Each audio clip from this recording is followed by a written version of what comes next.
What is going on, Bengals fans? It is the Orange and Black Insider Bengals podcast. We are coming live to you here on this beautiful Friday afternoon here, at least in downtown Cincinnati. I hope the weather is nice for you guys as well, wherever you may be, wherever you may be listening to, whether it's live or after the fact.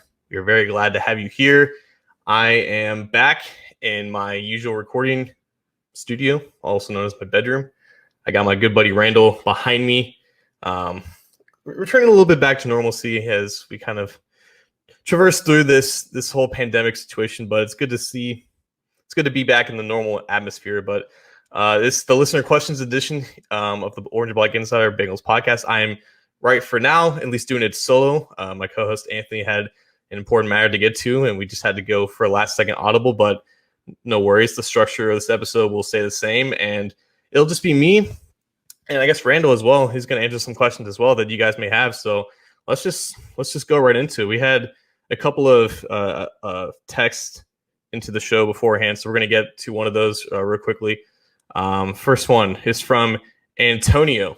He says, "Hi, my name is Antonio Cincinnati. I have a question for you guys. We've seen several teams this offseason update their uniforms. Do you think that new uniforms are being discussed in the Bengals plans? What are your thoughts on that?" I think we've kind of already talked about this topic a little bit. This is a crazy year for new uniforms. I think 5 teams actually got brand new uniforms this year, and a couple others like the Colts and the Patriots basically altered theirs or just slight alterations and whatnot. I just think I don't think my opinion on this is going to change. I think that the Bengals before the year 2023 are going to have new uniforms. It could happen in 2021. It could happen in 2022, or it could happen in 2023. I think the official ruling on that is that you have to give the NFL at least 2 years advance notice that you want new designs, and you have to give whatever designer that you're going to use that amount of time to come up with something. But obviously, they don't have to release that information to the public until whenever they want to. They could announce they're going to have uniforms the offseason that they unveil those new uniforms. So I think right now, the plan should be, and probably is, that within the first few years of Joe Burrow's tenure as the Bengals quarterback, he will be donning a new uniform for the Bengals, whether that's new as a brand new design or something that honors, the 90s teams or the 80s teams, or maybe that 97 to 2002 alteration of what the 90s uniforms was. Me personally, I think if they go brand new, a type of bold new design, it's probably going to be met with discomfort because that's kind of the nature of these things now. If a team like the Rams, for example, goes out with something that's like bold and like brand new that, is trying to like change it up a lot, it's usually met with just general dislike from the fan base. So if the Bengals are smart, they stick to something basic that resembles that of like the 80s and the 90s uniforms. But I think at the same time, they have to get a new, like some form of new twist on it to at least make sure that it's not exactly a carbon copy of those. Because when you get new uniforms, I think that should be an evolution of what you once were, and it should be something that speaks that of originality towards the players that are wearing these uniforms, instead of just taking the 80s and 90s and putting them back on the current uniform. So that's where I stand. I think Anthony would have similar thoughts on that as well. But I do think within the next 3 or 4 years, we will see the Bengals have new uniforms. We're going to go to the YouTube comment section here from Dalton Livesay from actually the Facebook comment section. The Bengals addressed the linebacker position in the draft. They added Josh Bynes and picked up Austin Calitro, who they signed off waivers. Do you all think this changes how much the team uses Sean Williams and Von Bell as hybrid type linebackers in certain situations? That's an interesting question. I think with Williams right now, they just see him as their third safety. They can rotate him in and out with either Jesse Bates or Von Bell. When they have two safeties on the field, when they go into quote-unquote big nickel, they can use all three of those safeties in different ways, because I think any of those three guys, you're comfortable either playing in the box or playing in those two deep cover two shells. I think with Williams specifically, we've talked about this in the past, he's best utilized as a cover two safety. The closer he gets up to the box, the more indecisive he gets in run defense. He takes bad angles. He's not the greatest man-to-man cover guy in those situations. That's where Von Bell really thrives. So if you want to have those big nickel situations where you have three safeties on the field, you have Von Bell kind of in that upwards position as your box safety, if you will. He can match up against tight ends. He can match up against hook routes in those hook and curl zones. Then you have Sean Williams, Jesse Bates kind of working together as your 2 cover 2 safeties. But yeah, I think with Von Bell now, I think you still don't have linebackers you know of that you're comfortable with in those type of coverage situations. And I think Bell has the athleticism and the physicality to handle some of those route concepts over the middle and can take care of some of those things. So yeah, I think the Bell addition answers the big question about that, in case they may not be comfortable with adding Logan Wilson into that personnel group, even though he has the potential to do that. So that's kind of where I stand on that. We're going to go back to the YouTube comment section where I think Mark Fry had a question. He says, how much room for error does Zach Taylor have this season? Surely the organization won't tolerate a second 2-14 season. That's very true. I think if Zach Taylor and the Bengals go 2-14 this season, you're legitimately wondering if he gets fired. Because I think for the most part, like, everybody expects this team to improve. Like, Vegas expects it. They were 0-8 in close score games. Teams who are that unlucky in one season, they almost statistically have to do better the next year. And it just goes beyond just simple luck in that sense. Like, even if they did nothing at all this offseason, if they kept Andy Dalton as their quarterback, if they kept the majority of the roster the same, if they didn't go out and spend over $100 million in free agency, if they did none of that, the likelihood that they do better than 2-14 is already pretty decent. All right, the schedule's not, I wouldn't say, easier or harder than last year. They have a quote-unquote last-place schedule, but that only matters for, I think, 2 of the games, at least in the AFC schedule. Like, they play a tough conference in the NFC. They have some tough games on the road. They have some tough games at home this year. Like, it's going to be a tough road to finish anywhere around or above 500. And if they do that, they exceed basically all rational expectations that I think all of us should have. But to go 2-14 again or worse with everything that they did, on top of the fact that they mathematically have to progress based off just recent history of this phenomenon, like, Zach Taylor probably might get fired. Probably will get fired if he goes 2-14 and 1-15 again. And I know that's such a drastic shift and a change from holding on to Marvin Lewis for 16 years after no playoff wins. But for them to do everything that they did this offseason, and for them to not see a single game improvement, I think that does not bode well for Zach Taylor. If they go 3-13, 4-12, that's still technically an improvement, but it's definitely not the amount of improvement that I think they want to see. Anywhere above 5 wins or above, I think Zach Taylor is automatically safe. I think that's, a 3-game improvement. It's obviously not where they want to be, but I think they would have shown enough good things where, it becomes a do or die situation in year 3 for Zach Taylor. So anywhere below 5 wins, I think you're in that conversation. But yeah, if they go in 2-14 again, I'm just not sure about that. We're gonna go back to Facebook here for the comment section. Maggie McGee is asking, will the Bengals beef up the offensive line? I don't know, man. I think it's weird because I don't want to throw out any certainties about what this team will or won't do in terms of roster acquisitions and talent acquisition on the open market. A situation like Larry Warford, we talked about it. It makes sense on certain levels, but it also kind of goes against what they think about Xavier Su'a-Filo. They think about the offensive line in general. I think Warford is the closest thing to an obvious upgrade that they would realistically look at and at least consider. But if they're not willing to go out and get a guy like Warford, it's hard to legitimately think about any other type of, sorry, a motorcyclist ran by me. It's hard to think about any other type of acquisition that makes sense for them to start ahead over the guys that they want to develop. They want to see Michael Jordan out there starting at left guard. They want to at least give Su'a-Filo a legitimate chance to start at right guard. That's just what we've been hearing for the past 2 months. It's not like they just look at Su'a-Filo and think he's just a backup that has to start. No, they view him as a starter based off of the things that he put on tape for the past 2 years with Dallas, even though it's at a new position that he's never played before. So it's kind of odd that they're really confident to just throw him in that position. But I mean, that's the reason why they didn't draft a tackle in the draft. That's the reason why they didn't sign a tackle and when in free agency when all the good ones were still available. Right now, I think they have 8 guys that they're comfortable at least in making this roster, and 5 of those guys who they're comfortable in starting. And from left to right, you go Jonah Williams, Michael Jordan, Trey Hopkins, Su'a-Filo, and for now, Bobby Hart. Maybe Fred Johnson changes things. Maybe he, presumably in a even competition with Bobby Hart, he proves to be the better option there, and Bobby Hart becomes your swing tackle. But for now, I think Johnson's the guy that they like on both sides. They can give him depth there.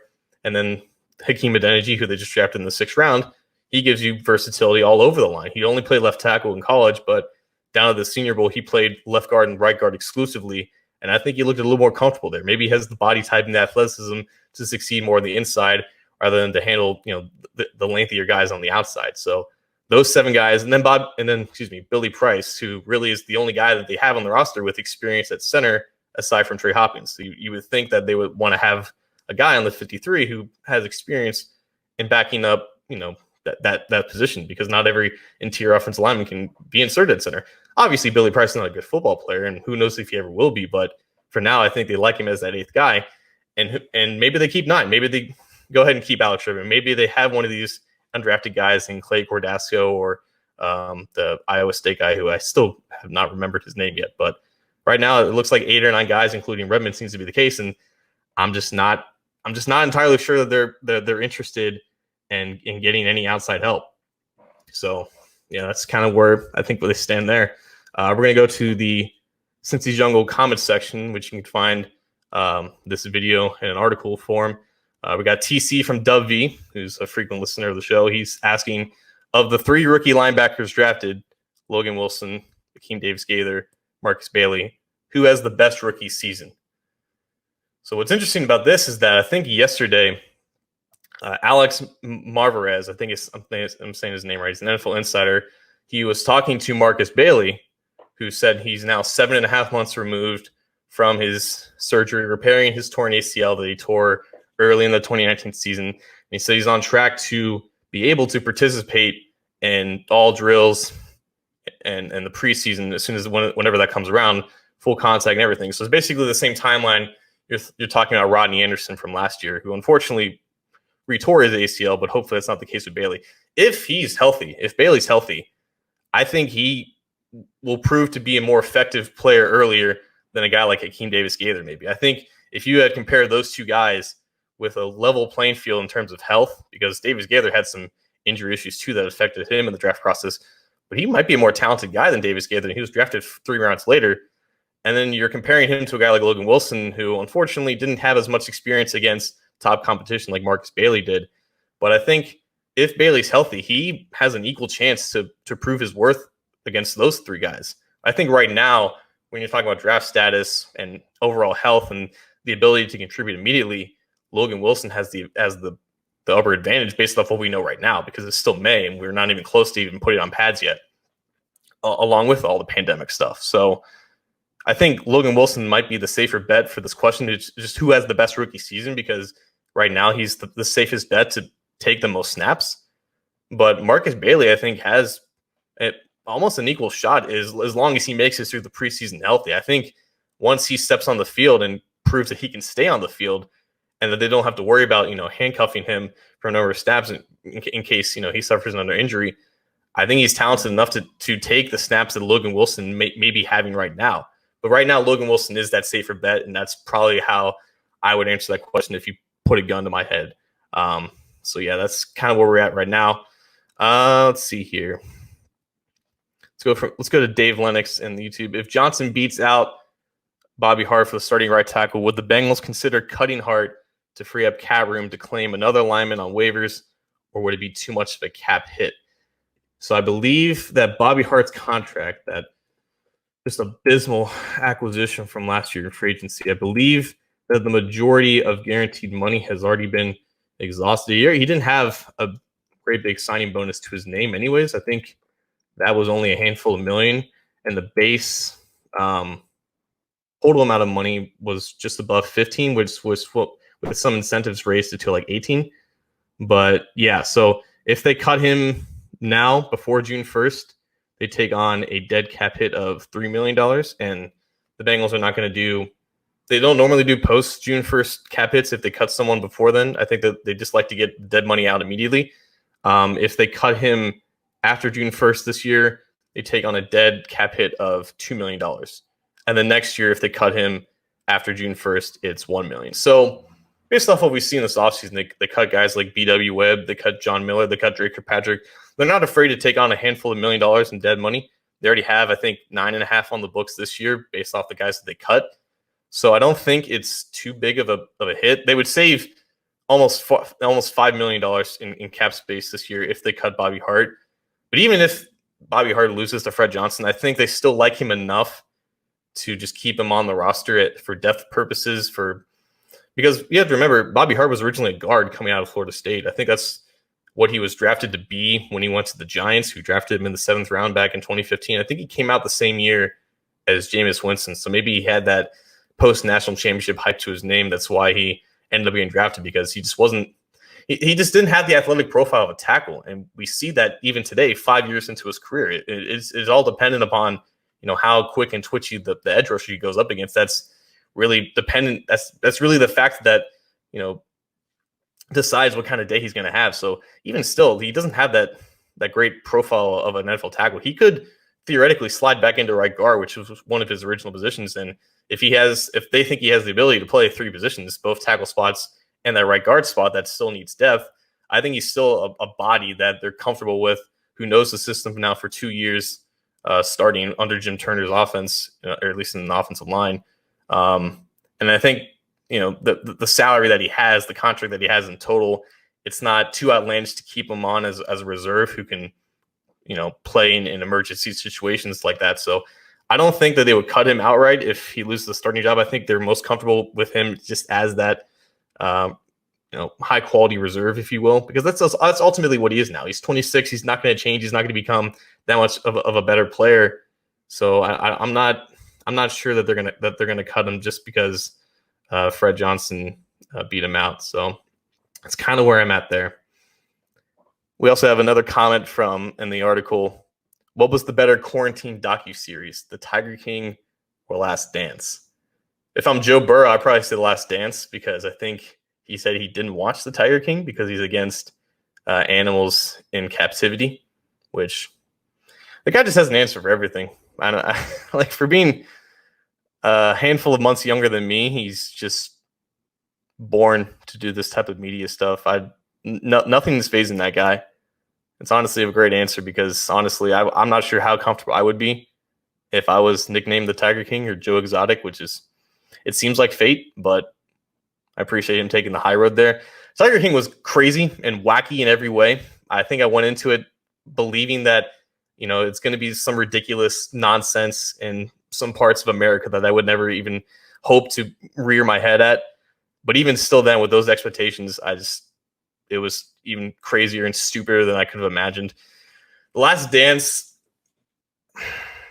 I think it doesn't quite hit the quality level that OJ Made in America was, which is the other 10-part series that ESPN released, I think, 4 years ago.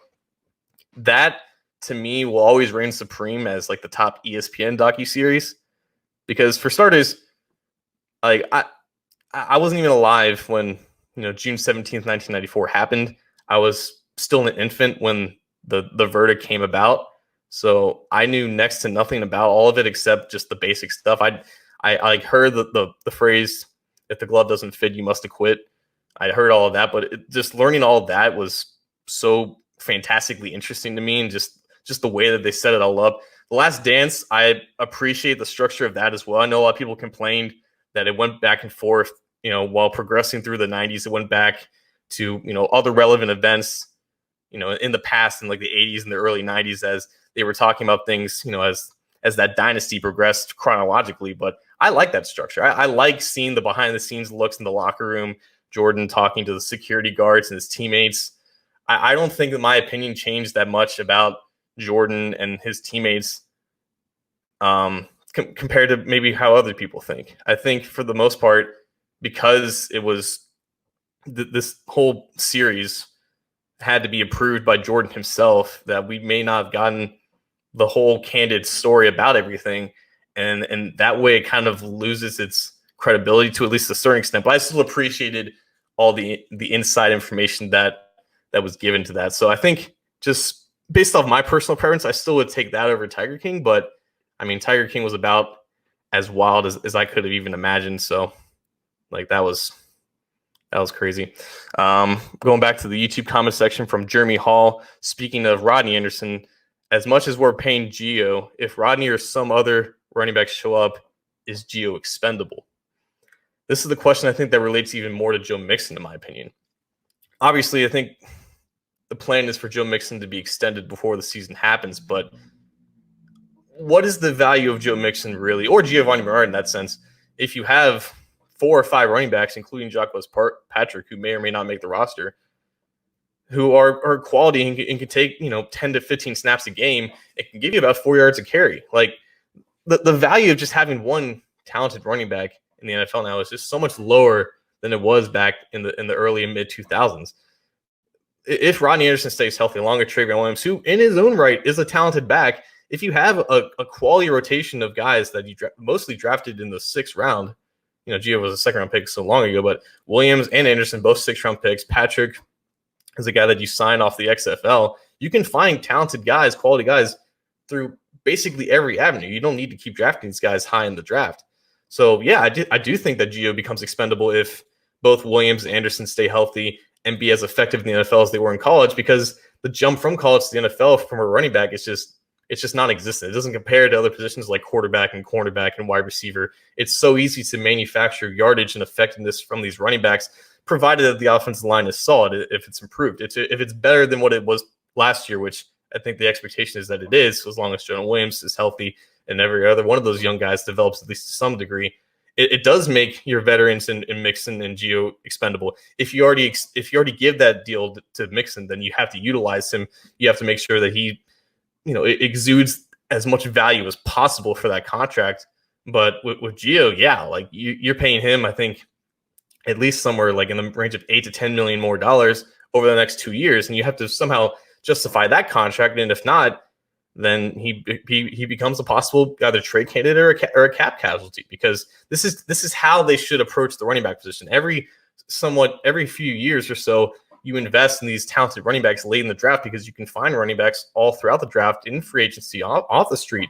You can find quality guys and make, guys that you once thought were valuable and worthy of these contracts, you can make them expendable. So yeah, I don't think Gio's spot is particularly safe if Anderson proves to be healthy. If Anderson proves to be effective, I think that in effect makes both him and Mixon expendable. So that's a good question, and I think it's something that the Bengals have to basically ask themselves before they give Joe Mixon, a deal that's worth $10 million a year. We're going to go back to a Gio question here from Tim, who emailed us. Any chance of the Bengals moving Gio to a slot receiver or slot position this year? Seems he has lost a step on 3rd downs. He's getting bull rushed every time. He's a Bengals fan from day one also, Tim wants to say. I still don't think that Gio has lost his effectiveness as a pass blocker. I still think he's effective there. He's definitely the best one they had. I do think that we have to give credit to Joe Mixon for being better in that regard than he was his first 2 years. I think we saw some slight improvements from him as a pass protector. But I think in this offense specifically, you have basically Joe Mixon being that Clyde Edwards-Helaire. So a guy who can either line up out wide or in the backfield as just an outlet receiver. Don't really worry about pass protection, because that's not what Edwards-Helaire did. Leave the pass blocking duties to Gio. I think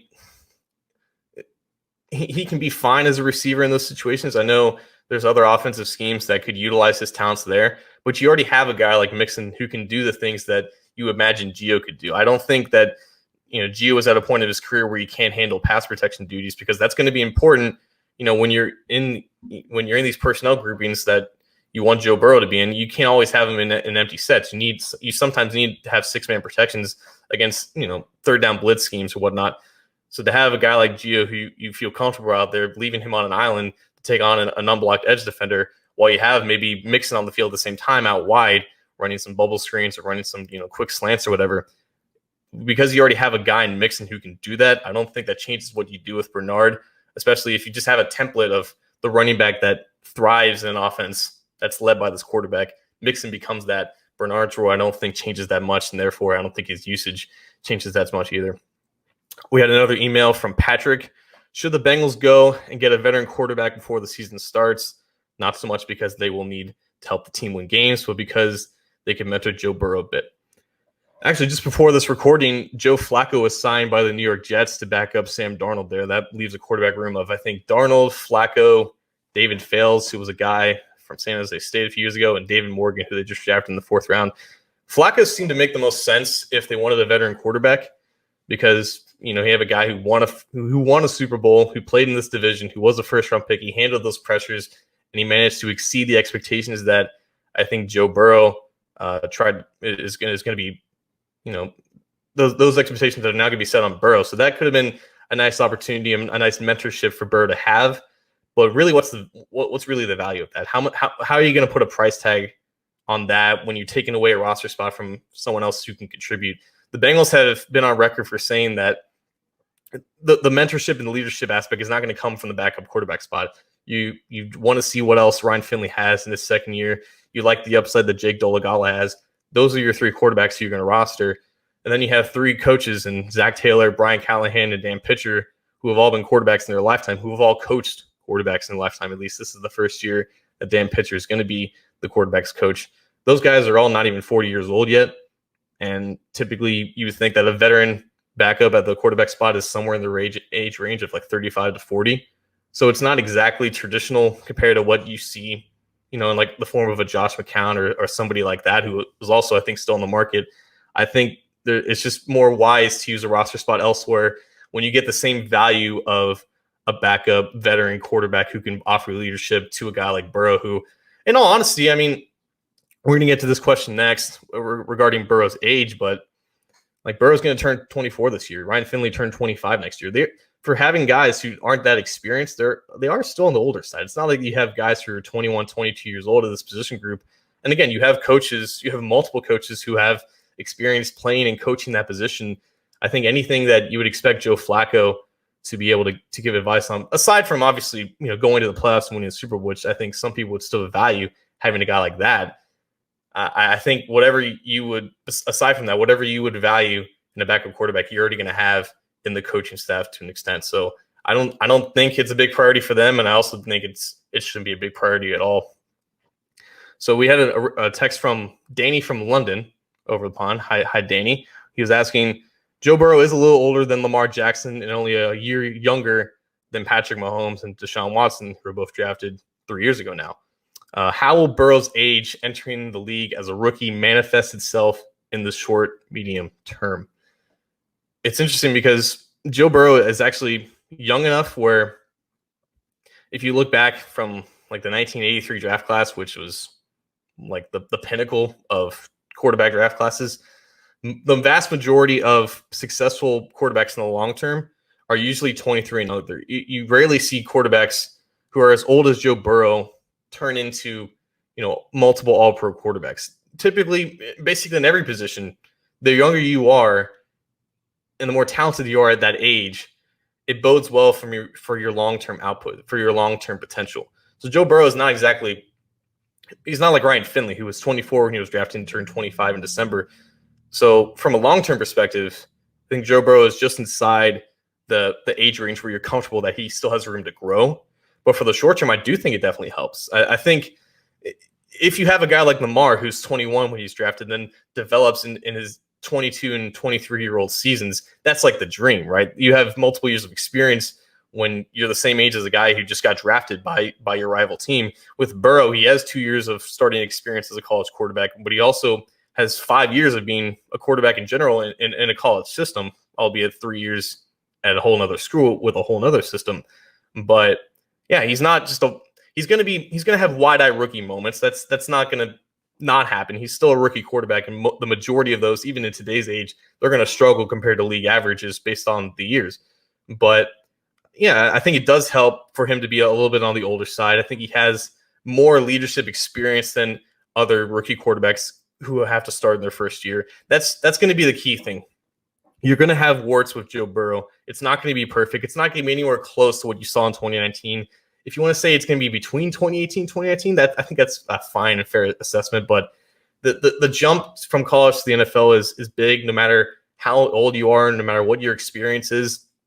And age and being on the older side doesn't always help you. Like Marcus Hunt was 27 years old, and albeit he didn't have a lot of college experience, but he found out that he was just as athletic and powerful as NFL guys. And if you didn't have the mental fortitude to handle that, at least in your early years, you weren't going to amount to anything, regardless of how much older you were compared to other rookies. So it helps in a certain way.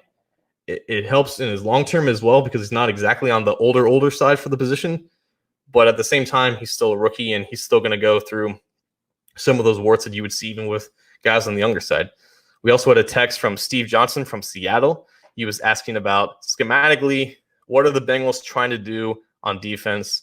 What is their identity? And there was also a comment early on about if the Bengals were going to do more exotic things from a defensive perspective, if they're going to have more bear fronts, or if they're going to do a more disguised blitzes.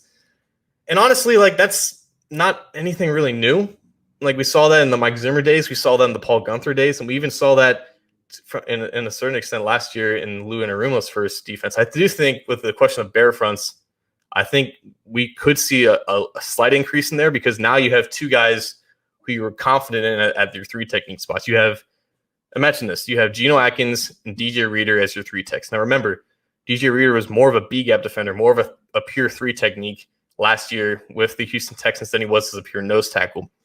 He has the ability to push the pocket from that technique spot, and now you can pair him up with Geno Atkins in these certain situations.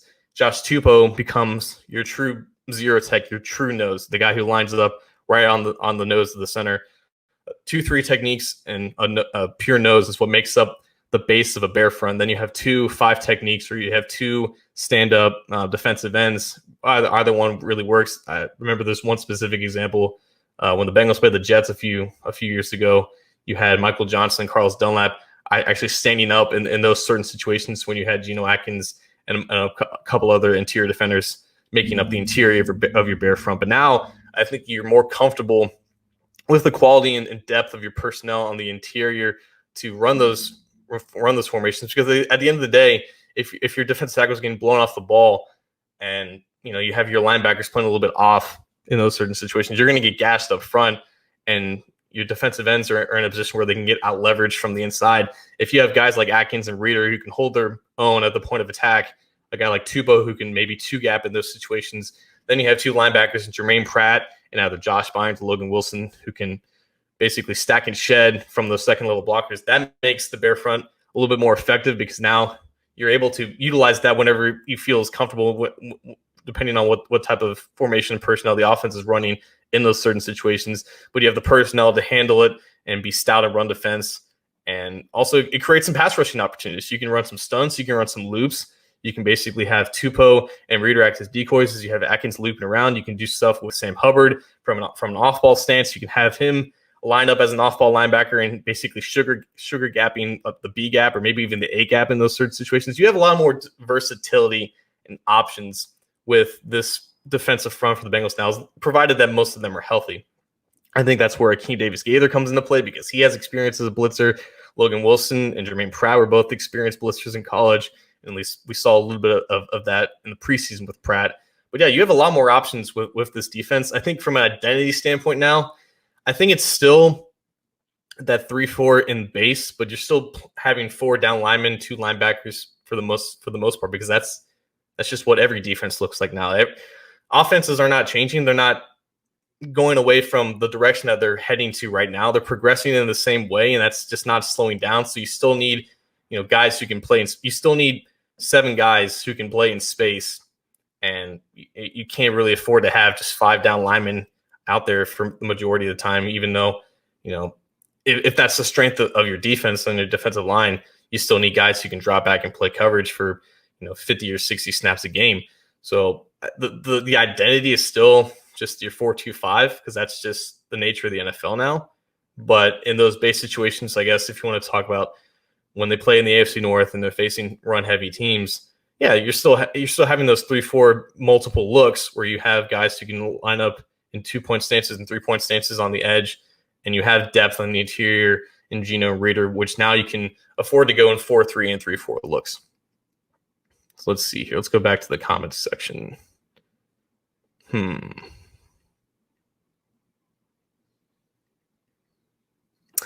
We got one from Jay Cook. TJ Hushmanzada raved about working with John Ross and his speed and quickness combined is unmatched, so I hope they stop trying to use him as a deep ball receiver. That should not be his main route. That was one things that bothered a lot of us about Ross in his rookie year was that it just seemed like Marvin Lewis had probably his own opinion on Ross in general. Maybe he didn't want him on the team at all, but it just seemed like that's all they really cared about was just his deep speed and just his ability on go routes and 9 routes. When in reality, a lot of his production at Washington came on some of the short concepts and also in the red zone. That's where we saw him in 2018 kind of surprised us a lot because you don't get 7 touchdowns being that limited of a receiver by accident. His ability to separate in those quick and short situations, especially in condensed situations near the end zone and the goal line, it's impressive for a guy who you may not think that would be his strength.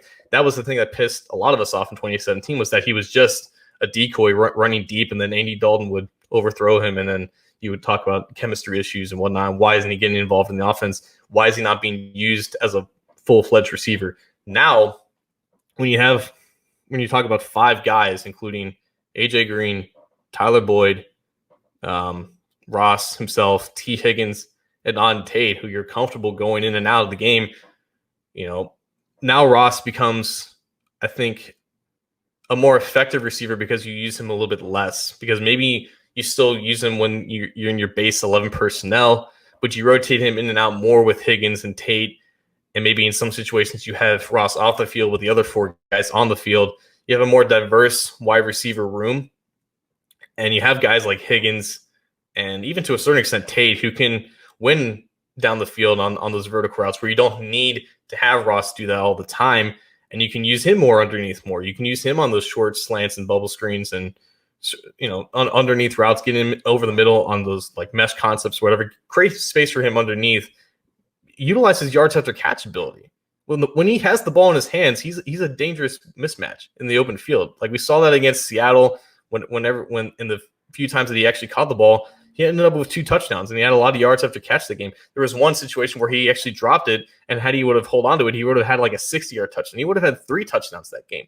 It's not hard to get Ross involved in the game.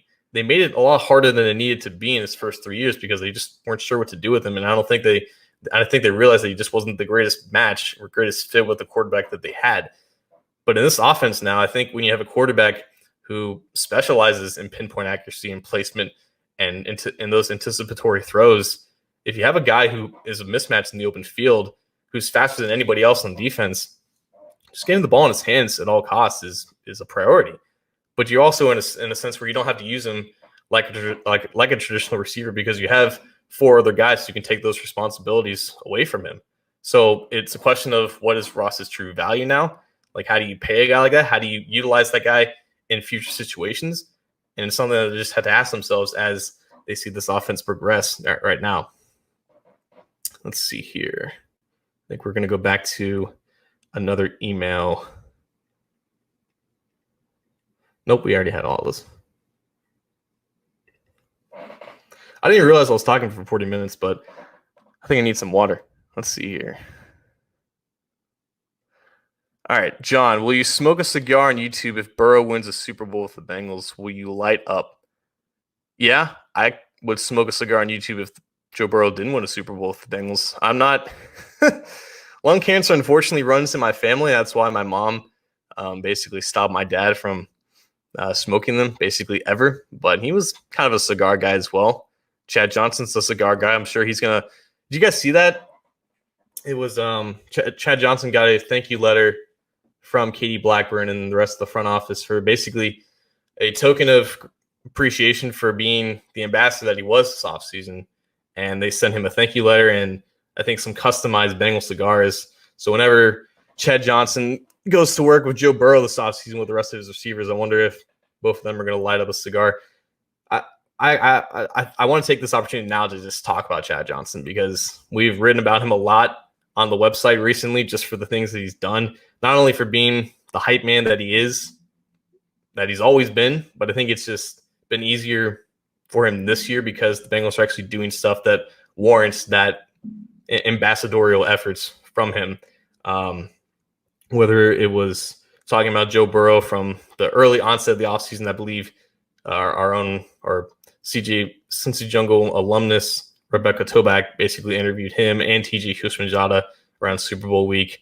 And then when the drafting of Burrow came, he sent all those tweets. And then when they drafted T. Higgins, he was even more hyped. That's always been the kind of guy that he is. And I think there was a lot of people, even Bengals fans themselves, that maybe weren't exactly comfortable with some of his antics, but I think he's always been that type of supportive guy. And it's really nice that the Bengals now are showing that appreciation, because I think 10 years ago, that like sending a letter to a former player, thanking them for stuff like this, that's just not who they are. And I think this offseason has kind of transformed a lot about what we perceive them to be. We actually interviewed Max Montoya on D&H Sports a couple days ago, and you guys can check that out on our podcast channel. And I asked him about what does he think about the lack of honoring past players and the lack of Ring of Honor. And he was straight candid with us. He said that, it does hurt a little bit that we poured our blood, sweat, and tears into this organization, and the only thing that they've really given back to us was that 50th anniversary spectacle where they, brought these guys in for a game, or, however many, the 8 games, home games that they had. And, they brought him back, and it was kind of like a reunion or whatever. But, aside from just events like that, or just that one event in at least this team's history, you have nothing for guys like me who are just 23 years old. You have nothing in Paul Brown Stadium or anywhere in the Bengals facility that showcases the players of this past. And it's a hard way for a fan base to grow beyond just the generation that already exists. And a guy like Johnson, who just made the Bengals relevant from a national perspective, even though they still didn't have the success beyond just winning a division every couple of years, that was special for a guy like me. And I think The Athletic had a survey where they said, who's your favorite Bengal of all time? And Johnson had the overwhelming majority of votes. And that doesn't surprise me, because guys like me, we grew up loving Chad Johnson more for just the fact that he caught touchdowns or whatever. But, his general personality, the fact that he sent Pepto-Bismol to Cleveland Browns members of the secondary before they played him, like the list in his locker room regarding the cornerbacks that had to cover him, just that charisma and personality was just unheard of for a franchise that was eventually ranked in the bottom of in the entire American franchise rankings. So to see them show and display gratitude in the same affection and the same degree that Johnson has displayed his ambassadorial efforts towards the franchise, it really meant a lot to me. And it really shows, I think, the growth of this franchise. And just, this offseason was unprecedented for them. Like, they did a lot more that reflected what a true franchise in the NFL looks like nowadays. And I think everything's starting to maybe wake up, I guess, with them. And who knows if that expands upon this year? Who knows if that, continues into the future? But it was nice to see a nice change of pace.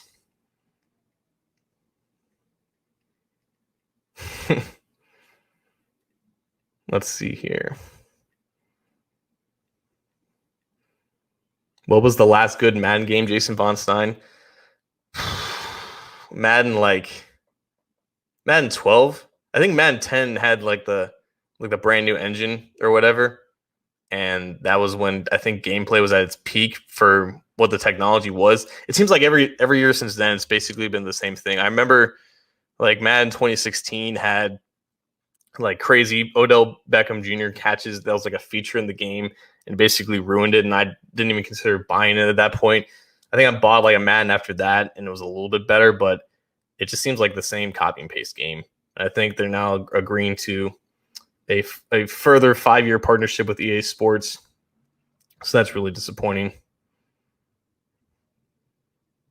Frank Rudolph from Facebook, I really believe Joe Burrow will make the entire team better, and the little issues we had in the past will disappear more and more as time goes on.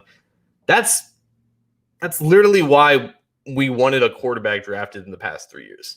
That's why we scoffed at Marvin Lewis saying every position is on the table except for quarterback in 2017.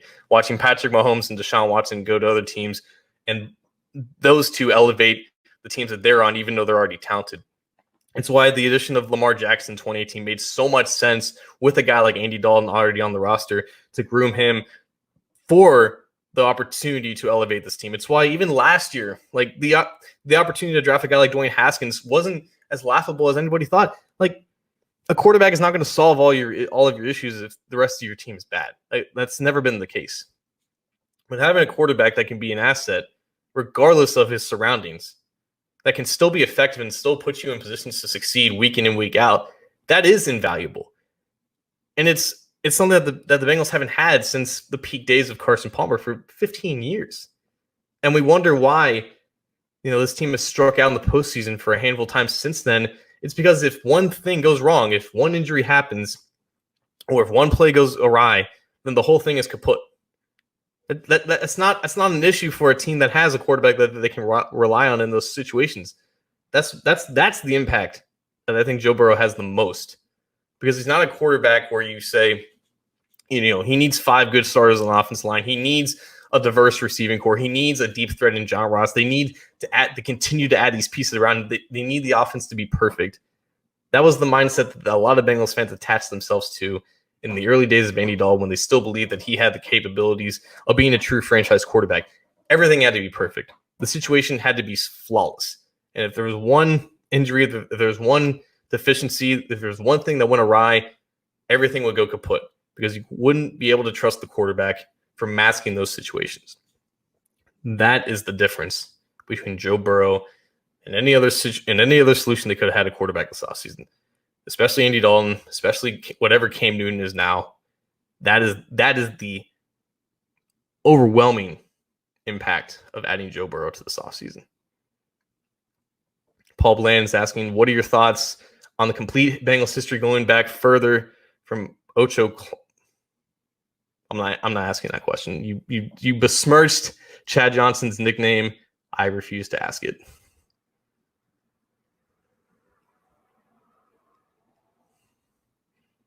What the hell is NFL Fever? NFL Fever is the best football game ever on Xbox. I have not heard that. I remember there's like NFL, it's like a 2K game, like NFL All Pro or some shit like that. 2008 had John Elway on the cover. I remember like watching a video of that, and the gameplay was really good.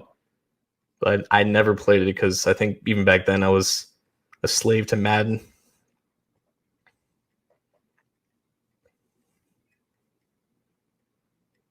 Daryl Mullins asking, what is going on with Billy Price? Is he a bust, or will he produce this year? Excuse me. I don't know. I mean, I know he's not a good football player now, and I know that the injuries that he suffered the past 2 years have definitely not helped. It's the argument of like the expectations for him were already too high. He was never the prospect that he was touted up to be as a first-round guy. You can go back to my work from that year, or at least my tweets from that year. I was never a guy that thought of Billy Price as being the best center in the class, or better than Frank Ragnow, or better than James Daniels. He was a guy that I thought, if he was drafted in rounds 2, in around round 3, to be a guy who can compete for a job in the interior and just had those specific expectations put upon him, I think it would have been better for him to be thrusted into the lineup already with the pectoral issue that kept him out of offseason activities. It didn't really do him any favors, because unfortunately it showed up a lot in his tape in Ohio State. Like, if you're getting pushed back that much in the run game against Big Ten defensive tackles, it should have meant something. And like his high plays, like he finished guys to the ground, and he stood his own in pass protection for the most part, but it just wasn't as impressive as it should have been for a guy who was this bona fide first round prospect at this position. And I don't know how much weight there is to the Bengals panicking about Frank Ragnow going off one pick before, and then them just taking the best guy available. I do think that they valued Billy Price that highly. There's no way that they draft him 21st overall if they don't think that he's a player that's worth at least a mid first round grade.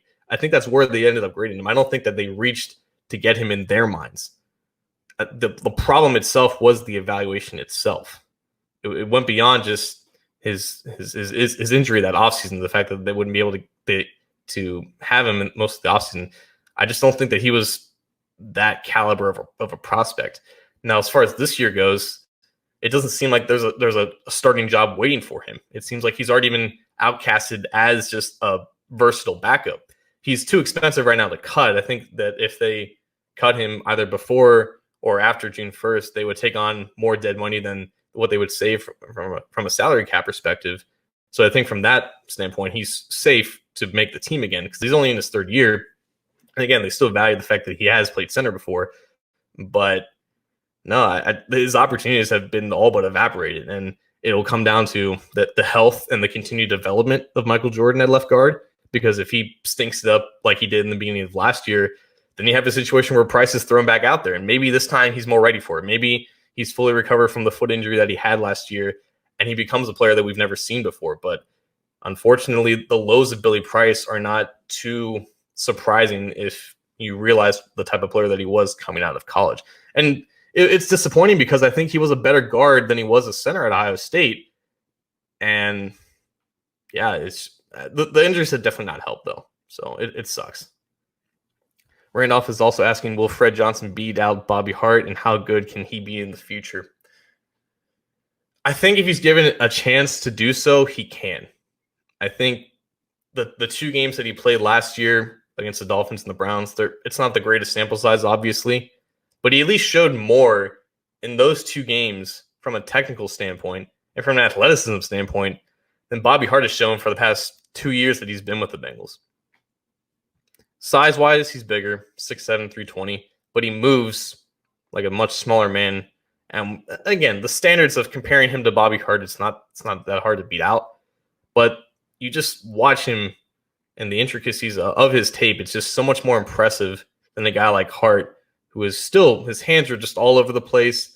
There's some power there, but there's no functional athleticism. There's no functional strength to his game. He's got the right mindset, and I think that's why Jim Turner likes him.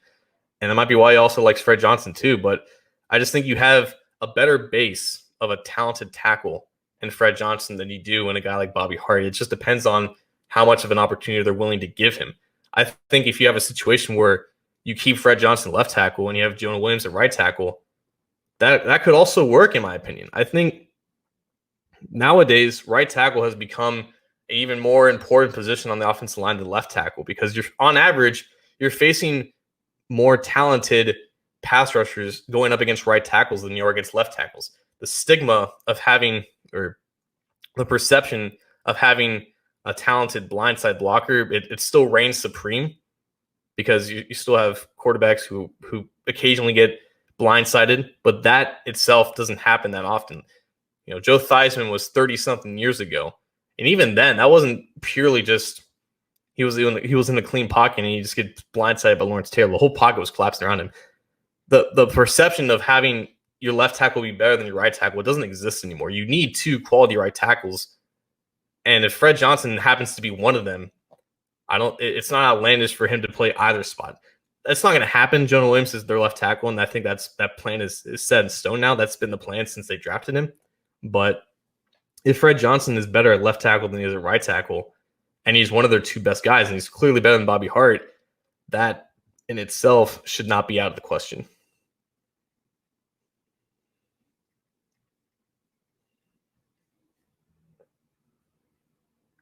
Robert Obrecht from Facebook is asking, what position groups battles are you most looking forward to seeing?